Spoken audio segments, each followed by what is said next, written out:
ओम गंगणपते नमः। ओम नमः शिवाय। कलंक चतुर्थी तिथि क्या है?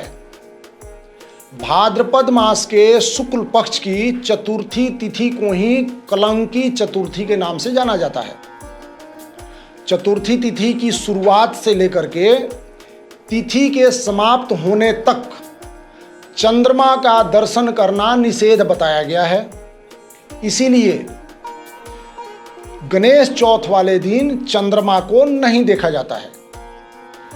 भागवत महापुराण के अध्याय 56 के अनुसार भाद्रपद मास के शुक्ल पक्ष चतुर्थी तिथि पर भगवान कृष्ण ने चंद्रमा का दर्शन कर लिया था। इसीलिए उन पर समयंतक मणि की चोरी का आरोप लगा था। सामंतक मणि क्या है?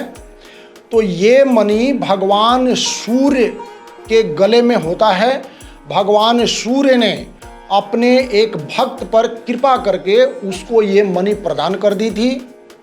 उस मणि की चोरी का आरोप भगवान श्री कृष्ण पर इस भाद्रपद के शुक्ल पक्ष चतुर्थी का चंद्रमा देखने के कारण लगा था। चतुर्थी तिथि पर चंद्रमा के दर्शन करने से व्यक्ति कलंक का भागी होता है। इसीलिए भाद्रपद शुक्ल पक्ष चतुर्थी तिथि को चंद्रमा का दर्शन सर्वदा निषेध माना गया है।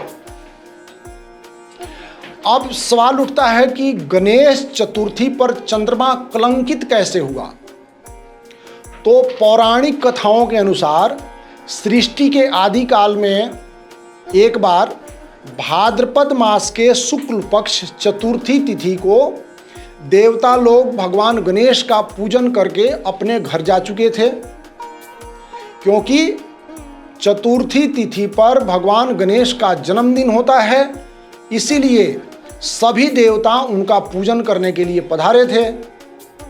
और भगवान गणेश का जब पूजन करके सभी देवता अपने अपने स्थान को चले गए तो भगवान गणेश अपने आसन पर विराजमान होकर के अपने मन पसंद का भोग खा रहे थे।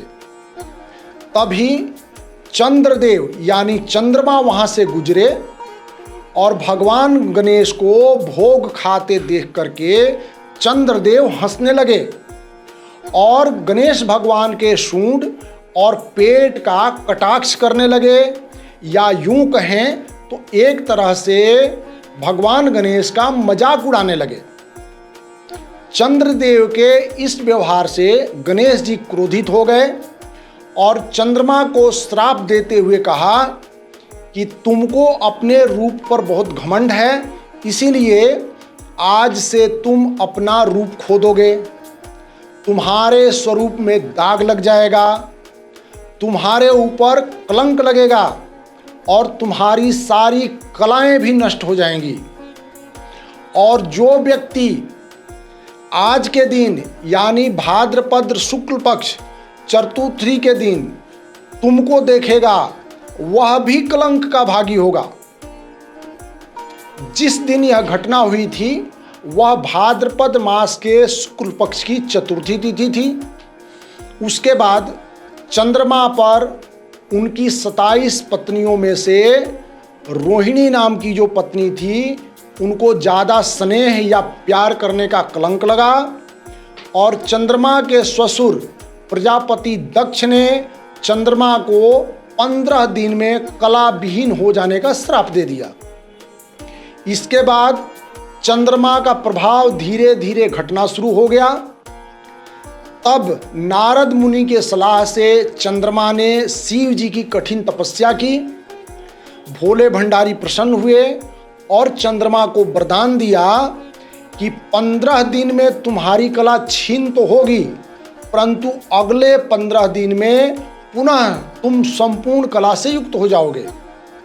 तब से कृष्ण पक्ष में चंद्रमा धीरे धीरे घट करके अमावस्या वाले दिन समाप्त हो जाता है और शुक्ल पक्ष में धीरे धीरे बढ़ते बढ़ते पूर्णिमा वाले दिन संपूर्ण कला से युक्त होता है। इसीलिए भाद्रपद मास के शुक्ल पक्ष की चतुर्थी तिथि की रात में चंद्रमा के दर्शन करने से बचना चाहिए। इस दिन चंद्रमा के दर्शन करने से मिथ्या कलंक यानी झूठा आरोप लगता है।